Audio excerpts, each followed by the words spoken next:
আল্লাযীনা ইযা আসাবাতহুম মুসিবা, যারা কোনো বিপদে আক্রান্ত হওয়ার পর বলে ইন্না লিল্লাহি, ক্বালু ইন্না লিল্লাহি ওয়া ইন্না ইলাইহি রাজিউন।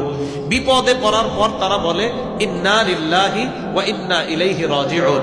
যেই কোনো বিপদে এই দোয়াটা পড়লে কি লাভ? উলাইকা আলাইহিম সালাওয়াতুম মির রাব্বিহিম ওয়া রাহমা।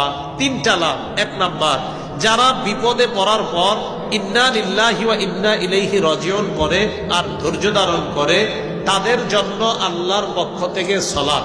এই সালাতের তিন অর্থ। এক নাম্বার তৌফিকুত তাআ, আগামী দিনে আল্লাহর ইবাদত করার তৌফিক আল্লাহ আপনাকে দান করবেন।